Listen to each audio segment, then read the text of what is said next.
This evening, first, a harrowing ambush in the Cuyuni River region leaves 6 soldiers injured. How criminal syndicates are posing a growing threat to national security. Plus, frustration grows on the Essequibo Coast as another reckless driving incident causes a massive power outage. What officials are doing to curb these repeated blackouts. And big changes for Guyana's public servants. New options for pensions or gratuity sparks debate on financial freedom versus long-term security. Also, the Energy Conference and Supply Chain Expo kicks off with bold visions for Guyana's energy future, from AI integration to global cruise tourism. Finally, halfway across the world, baboons in South Africa are wreaking havoc on local communities, while activists are calling for better protection of these primates. Stay tuned, these stories and more tonight on Headline News Update.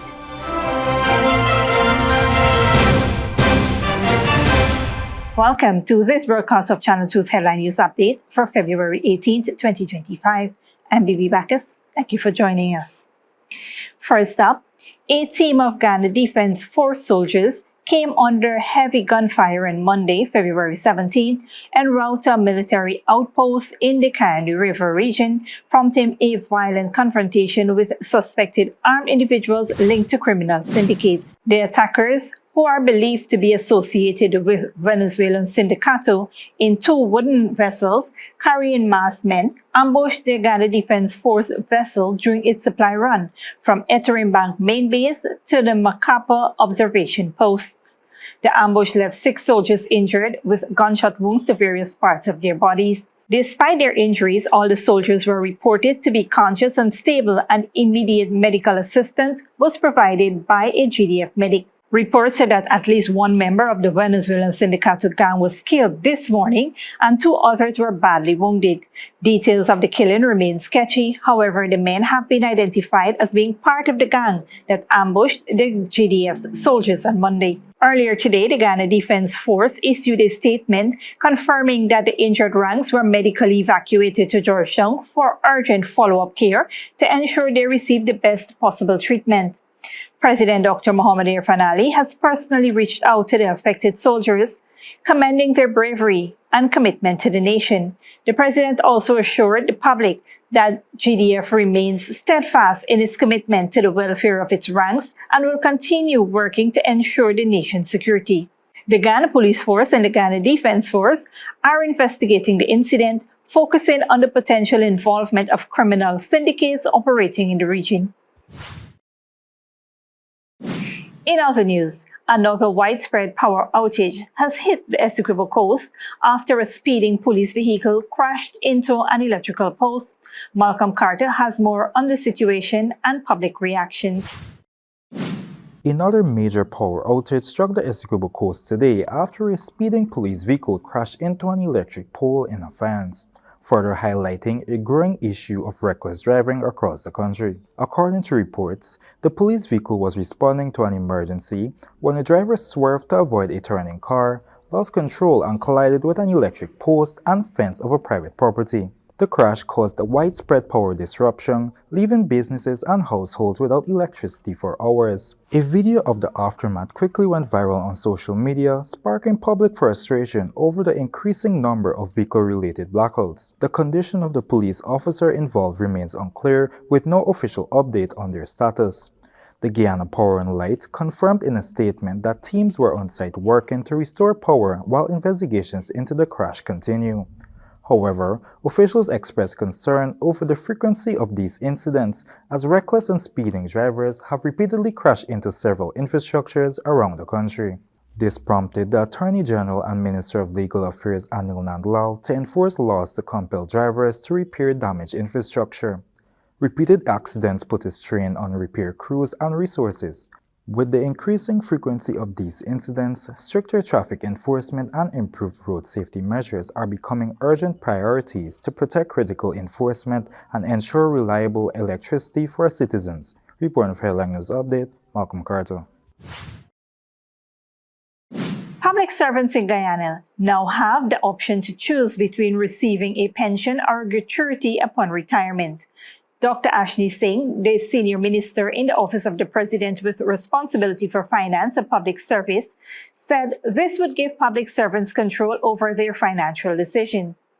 Speaking during Monday's National Assembly session at the outage and Convention Center, Dr. Singh emphasized that the government trusts citizens to determine what works best for them. There are some citizens who would be perfectly happy to forego a 22.5% gratuity in the interest of earning and becoming entitled to a post-retirement pension when they individually and respectively retire.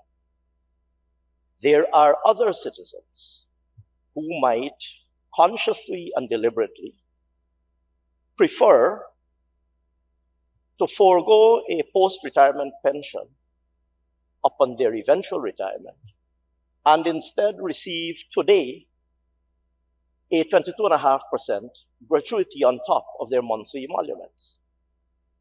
And we make that choice available to public servants.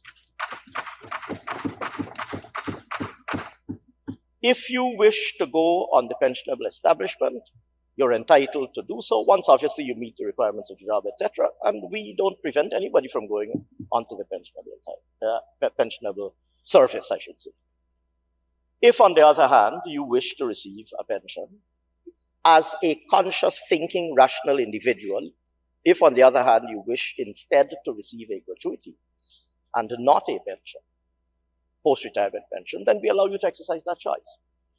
Dr. Singh's response came following questions from Opposition Member of Parliament Tabitha Sarbu-Haley regarding contracted public servants. He disclosed that as of December 2024, 8,173 individuals were employed on contract, while Sarbu-Haley raised concerns about the financial viability of gratuity versus a post-retirement lump sum. Dr. Singh maintained that the decision ultimately rests with the individual worker. Contracted public servants typically receive a gratuity at the end of their contract, calculated as a percentage of their basic salary, while those in pensionable positions are eligible for a pension that may include a lump sum upon retirement. Dr. Singh said the APNUFC, while in government, enforced pensionable employment, which he argued resulted in the loss of a 22.5% gratuity for many workers. Several persons were compelled to give up, to surrender their contract gratuity status and go onto the pensionable establishment. Several persons, thousands of persons. And Mr. Speaker, what that meant instantly is that these persons lost their 22.5% gratuity. They suffered a cut in their emoluments by that 22.5% was lost by the heavy-handed approach taken by the APNU-AFC to say, you must go onto the pensionable establishment. The minister responsible for finance stated that this change significantly impacted public servants' earnings. Hence, this prompted the PPPC government to reinstate the option of contract employment, allowing workers to retain their gratuity benefits. Dr. Singh added that the public servants are now empowered to make their own financial choices. Stick around when we return. Guyana Energy Conference opens, showcasing nation's growing energy influence, and man sentenced to 4 years for human trafficking of teen girl.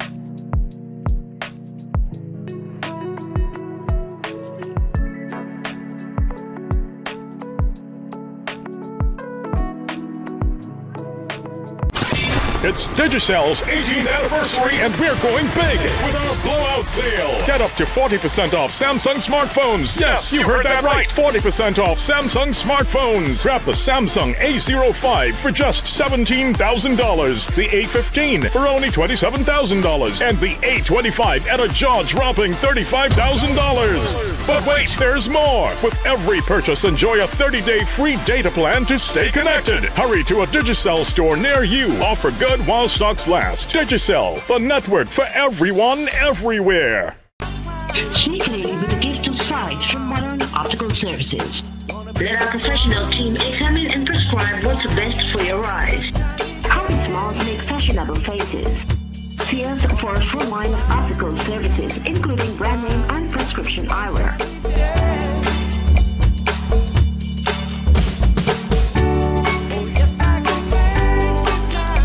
Modern Optical Services, 316 Middle Street, Georgetown. Telephone 226-1082. Good girl forget things. What's the problem, Granny? I want money for borrow for doing surgery. I was dancing and I fall and fracture my hip. If you need some quick money, you should check Lender's Jewelry and Pawn Shop. Lender's Jewelry and Pawn Shop, Lot 238 South Road Border, Georgetown. Get jewelry made to order in just 72 hours. We also accept vehicles. Lender's, best rates, longest payback period. Boys, I get through. Plus, I could dance again. Lender's Jewelry and Pawn Shop. Furnishing your home or office has never been easier. Here at Kissoon's, our inventory of locally made and imported furniture, offered at amazing prices, will leave you wanting more. From vinyl, floor rugs and carpets, bedroom, dining and living room sets, mattresses, pillows, office desk, chairs and filing cabinets, outdoor benches and tables. We have a piece of furniture for every room imaginable in your home or office. Check out our flagship store at Industrial Site Rijnveld or one of our branches in New Amsterdam, Port Morant, Riverton and Camp Street. Kissoon's Furniture, furnishing homes for over 50 years.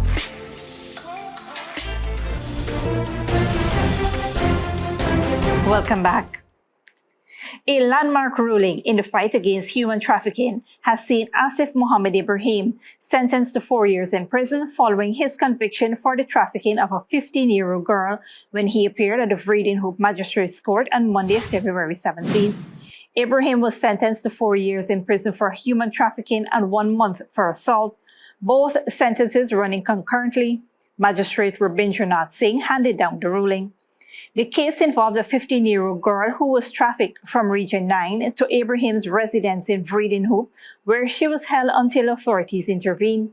The Ministry of Human Services and Social Security's Counter-Trafficking in Persons Unit rescued the team on January 18th of 2024, acting on credible intelligence. The ministry hailed the sentencing as a significant victory in the fight against human trafficking, emphasizing its commitment to protecting vulnerable individuals and ensuring justice for survivors. The CTIP unit continues to provide support to the young woman as she recovers. Authorities urge the public to report any suspected human trafficking cases through the CTIP hotline on the numbers on the screen or contact the nearest police station. All reports are treated with confidentiality. On a different note, the Ghana Energy Conference and Supply Chain Expo 2025 kicked off today, showcasing Ghana's growing energy sector and its global ambitions. Here is Malcolm Carter with more details. The Energy Conference and Supply Chain Expo 2025 officially opened today, bringing together industry leaders, investors, and policymakers to discuss the future of Guyana's energy sector. During his keynote address, President Ifrin Ali emphasized Guyana's growing role as a global energy leader. He also highlighted Guyana's potential as a prime destination for cruise lines, referencing ongoing negotiations with partner countries and noting that Guyana has distinct advantages compared to other regional players. So we are thinking this thing through. But Guyana is different. Why is Guyana different? Because our product is not concentrated in a small area in the capital. Our product is nature and eco-based, so that the traffic that will be generated will be completely different, and the type of tourists that will be attracted will be completely different. And there lies an important and tremendous opportunity for us. President Ali further underscored the critical role of artificial intelligence in shaping Guyana's development, particularly in healthcare advancements, efficiency improvements, and global competitiveness. Medicine is changing globally. We know it. As you're going into a hospital, the first thing that greets you is emergency care, but they are now what you call modular units that are integrated with emergency services so that you can be in the hinterland. But those units allow you to get professional care from the best doctors from the time you enter that unit, even if you have a medics who is running that unit, because they're connected to a national system that offers a service to support that medical practitioner. We're also working on e-health, a big part of the strategy, and that will be supported or powered by AI, the health information management system, the patient care management information system, making this entire system more accountable, more efficient, more transparent. That is key. He warned that without AI integration, Guyana would risk being left behind in global advancements. How are we going to keep up with AI and digitization? Otherwise, we're going to be left behind, and left behind for a very, very long time. Everything we invest in, everything we do now must take into consideration that it has to be applicable and workable in a global environment in which digitization and AI will be the order of the day. If we are not building on that platform, then we are building ourselves out of competition. In his closing remarks, President Ali reassured the audience that while challenges may arise, he remains confident in the resilience and progress of Guyana. So there will be challenges, but be assured that we are working to overcome these challenges. We are working to create an environment that would continue to evolve in a way to better serve you, better serve investors, the citizens of the world, our citizens, and the citizens of this region. The conference was preceded by a 5-kilometer run or walk on Sunday under the theme Energize Guyana, Run Towards Wellness, with President Dr. Imran Ali joining participants including members of the Guyana Defense Force and the Men on the Mission Initiative. On Monday morning, the Ministry of Agriculture launched its Agricultural Conference Village at the Kingston Esplanade, part of efforts to position Guyana as a leader in agribusiness and food security. Later, a cocktail reception for energy conference stakeholders offered government officials, industry leaders, and investors a chance to network and discuss emerging energy opportunities in Guyana. As Guyana solidifies its position as a rising energy powerhouse, the discussions and partnerships formed at this year's conference are expected to shape policies and drive long-term national developments. Reporting for Headline News Update, Malcolm MacArthur. Thanks, Malcolm.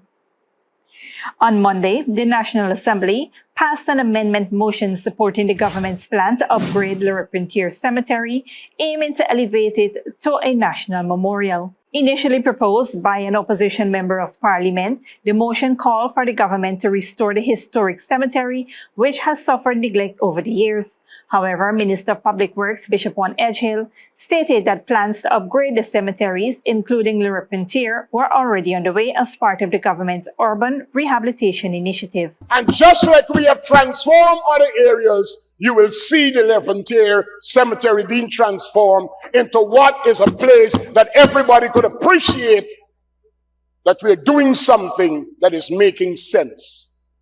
People can visit their loved ones, and because we're a government that believes in equity, it's not only Le Repentier, it's cemeteries across the length and breadth of Guyana. Established in 1861 and spanning approximately 106 acres, Le Repentier Cemetery falls under the maintenance responsibility of the Georgetown Mayor and City Council.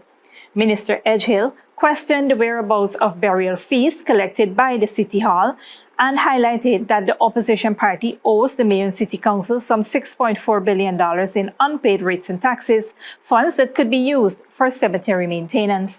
If the company that is a holding facility for Congress Place just simply pay their rates and taxes, the issue of the enhancement of the La Frontiere Cemetery by the competent authority, which is the mayor and city council, could be addressed in a week's time.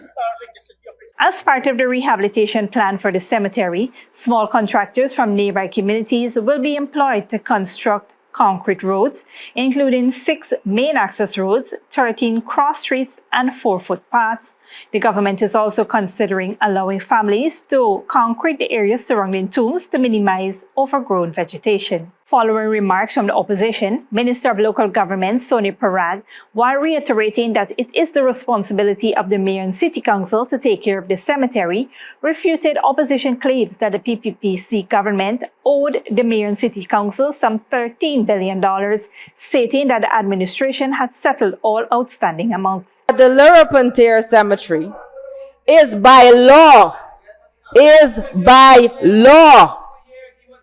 supposed to be taken care of by the City Council of Georgetown.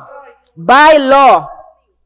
And it is by the collection of rates and taxes that you are supposed, and not, let me make it clear, let me define that clearly. It is by the collection of rates and taxes and not subvention that they are supposed to take care of the La Frontiere Cemetery. The People's Progressive Party does not owe any monies to the City Council, not a cent.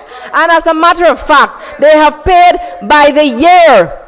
By the year we pay. When an invoice is given to our party, we go and pay our money to City Council. The PNC is not doing that.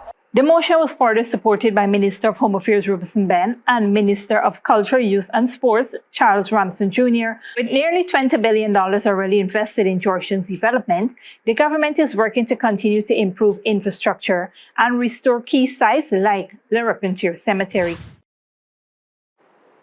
Don't go away after the break. Mexico waits for Google response before filing lawsuit over Gulf dispute.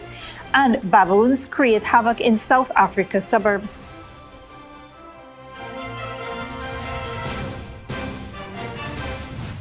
Digicel is celebrating 18 amazing years, and we're giving you the ultimate shopping spree. That's right, top up with $1,000 or more, and you could be one of 4 lucky winners, each walking away with up to $1 million in groceries. Imagine filling your carts with everything you need and more, absolutely free. Top up now and get ready to dash for carts full of groceries. Digicel, the network for everyone, everywhere.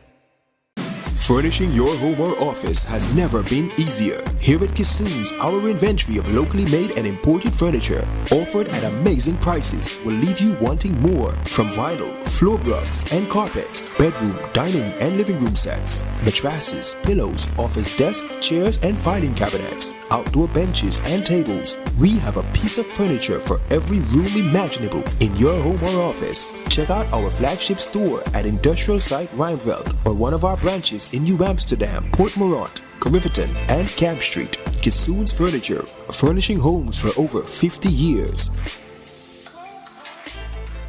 Sneakily with a gift of sight from Modern Optical Services. Let our professional team examine and prescribe what's best for your eyes.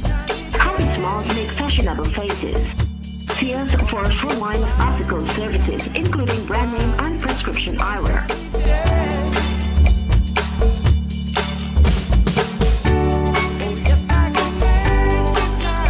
Modern Optical Services, 316 Mill Street, Georgetown. Telephone 226-1082. Good girl forget things. What's the problem, Granny? I want money for borrow for those surgery. I was dancing and I fall and fracture my hip. If you need some quick money, you should check Lender's Jewelry and Pawn Shop. Lender's Jewelry and Pawn Shop, Lot 238 South Road Border, Georgetown. Get jewelry made to order in just 72 hours. We also accept vehicles. Lenders, best rates, longest payback period. Boys, I get through. Plus, I could dance again. Lender's Jewelry and Pawn Shop.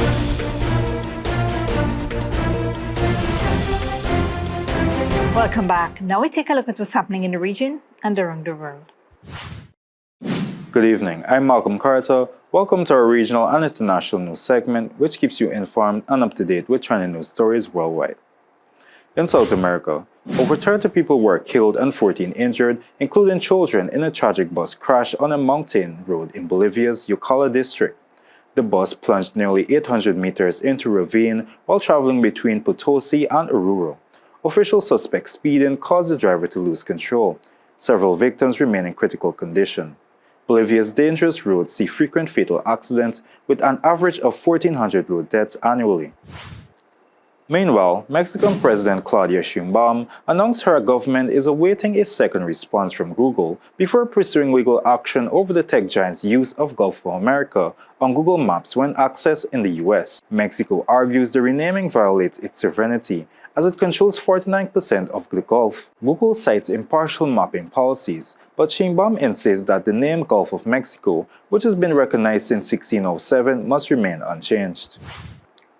All 80 passengers and crew have survived a crash landing in Canada. Authorities at Toronto Pearson Airport say at least 18 people were injured when the jet flipped on landing in windy and icy conditions. Al Jazeera's Heidi Zukaschi reports. Everything, drop it! Come on! Passengers aboard Delta Flight 4819 documented their own escape from their belly-up plane. Holy f***. We just landed. Our plane crashed. It's upside down. The Bombardier CRJ-900 had taken off from Minneapolis before it crash-landed at the Toronto Pearson International Airport on Monday afternoon. All 76 passengers and 4 crew members evacuated to safety. The plane was operated by Delta's subsidiary Endeavour Air. Treacherous weather, including 60 kilometers per hour winds, may have been a factor in the crash. We are very grateful that there was no loss of life and relatively minor injuries. We are very focused on the care and the concern and the passengers and the crew, some of whom have already been reunified with their friends and their families. It was a very different story less than 3 weeks ago when 67 people died after an American Airlines jet and a Black Hawk helicopter collided near Washington, D.C.'s Ronald Reagan Airport. The helicopter had been flying higher than authorized. And just 2 days later, another fatal plane crash in Philadelphia. All 6 people aboard a medical jet died when it fell to the ground shortly after takeoff, killing another person on the ground. The series of incidents has alarmed the North American aviation industry. The Canadian Transportation Safety Board is leading the investigation in Toronto. Heidi Jo Castro, Al Jazeera. Finally, hundreds of baboons roam the peninsula south of Cape Town at the tip of the African continent, increasingly disrupting people living there. They blame the animals for attacks and break-ins at homes and businesses. But activists are calling for greater protection of the species. Al Jazeera's Famida Miller reports. This is the mess caused when baboons raided a house in Simonstown in the Cape Peninsula. Many residents have had similar experiences, including Peter Willis, who's lived here for 3 decades. Most of the baboons roost on the mountain, and then at some point in the morning they come down and they find their way into the suburb, and they're making their way sometimes down to the beach. He relies on a community group to alert him if baboons are in the area, and has installed clear bars on his windows to keep them out. He's also stopped growing vegetables in his garden, something he says drew the primates to his home. It's like growing a canteen for the baboons. But what concerns animal rights activists is the more aggressive approach some people have taken. In some cases, baboons have been killed by live ammunition or knives, or shot at with paintball guns. We live on the edge of a national park. The Cape Town is very unique in the sense that it's a city within a national park, or a national park within a city, and with that comes responsibility.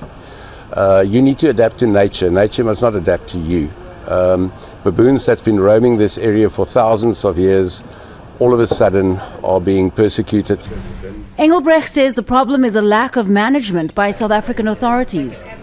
Last year, he took the municipality, the agency that manages national parks, and the government organization responsible for maintaining nature reserves to court to force them to implement measures designed to keep baboons safe.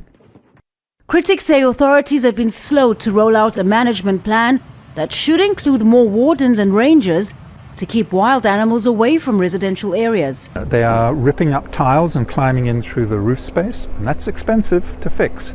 They are literally throwing rocks through windows.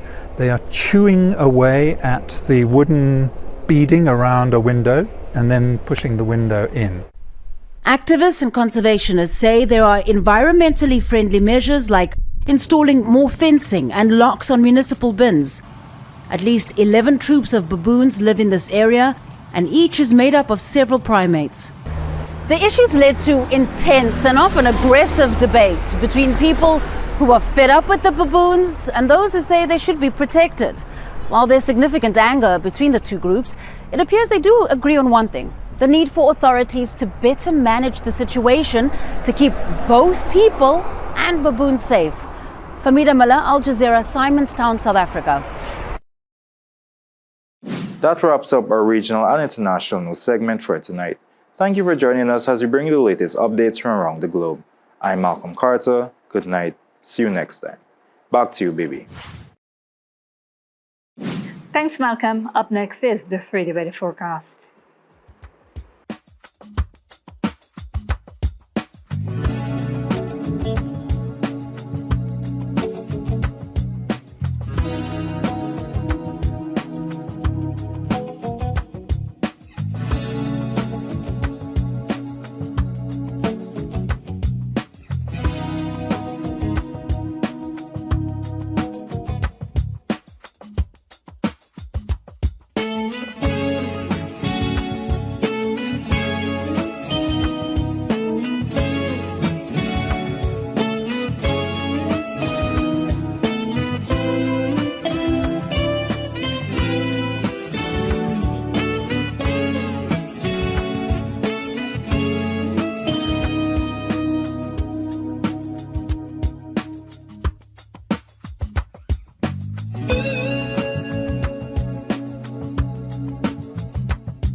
And that's FTV2 Headline News for this Tuesday evening. As we take our leave, we invite you to follow us on Facebook and YouTube.